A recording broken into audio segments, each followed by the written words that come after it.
আজ বানিয়ে নিলাম ওটসের সাথে বেশ কয় রকম উপাদান দিয়ে তৈরি করে নতুন একটি টেস্টি খাবার। প্রথমে একটা পাত্রে 2 কাপ ওটস একটু জল দিয়ে নেড়েচেড়ে ভিজিয়ে 1 কাপ সুজি দিয়ে আরো একটু জল দিয়ে ভিজিয়ে রেখে অন্যদিকে রাত্রে ভিজিয়ে রাখা খোসাওয়ালা মুগ ডাল 2 কাপের মতন ব্লেন্ডারে নিয়ে তাতে হাফ ইঞ্চি আদা ও 3-4টে ছাড়ানো রসুন কোয়া দিয়ে দিলাম আর দিলাম 2টো লঙ্কা। এখন ব্লেন্ড করে নিলাম। তাতে ঢাকা খুলে একটু ছোট বাটির 1 বাটি ছাড়ানো মটরশুঁটি দিয়ে আবারও ব্লেন্ড করে নিলাম। এই ব্লেন্ড করা সামগ্রীটা ভিজিয়ে রাখা ওটস ও সুজির সাথে ঢেলে দিলাম। তারপর আবারও ব্লেন্ডারে একটা ছোট বাটির 1 বাটি গাজর কুচি দিয়ে একটু ঘুরিয়ে একটা ছোট বিট কুচি দিয়ে আবারও ঢাকা দিয়ে একটু ঘুরিয়ে পেস্ট করে তাতে 1 বাটি কুচানো বাঁধাকপি দিয়ে এবং একটা ছোট টমেটো কুচি দিয়ে আরও একটা পেস্ট তৈরি করলাম। সেটাও একত্রে ভিজিয়ে রাখা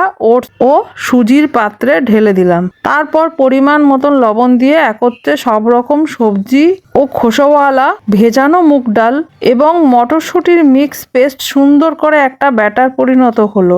এই ব্যাটারের সাথে আমি আরো 1 কাপ ময়দা দিলাম যাতে চিলাটা আমার ভেঙে না যায় উল্টাতে গিয়ে। আমি মাপের জন্য সব সময় 1টা কাপই ব্যবহার করে থাকি। এবার দিলাম হাফ চামচ গোটা জিরে যাতে ফ্লেভারটা সুন্দর আসে। তারপর ব্যাটারটা বেশ গাঢ় গাঢ় একটা টেক্সচার তৈরি হয়ে গেল।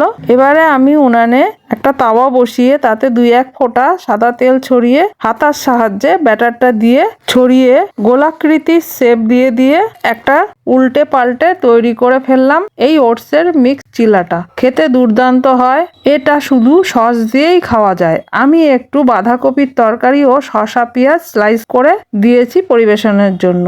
তোমরাও বানিয়ে খেও, স্বাদের সাথে সাথে স্বাস্থ্যের উপকারী বেশি। এই খাবারটা ছোট বাচ্চাদের আকর্ষিত খাবার। আমার রেসিপিটা তোমাদের কেমন লাগলো অবশ্যই একটা কমেন্ট ও লাইক দিয়ে জানিও।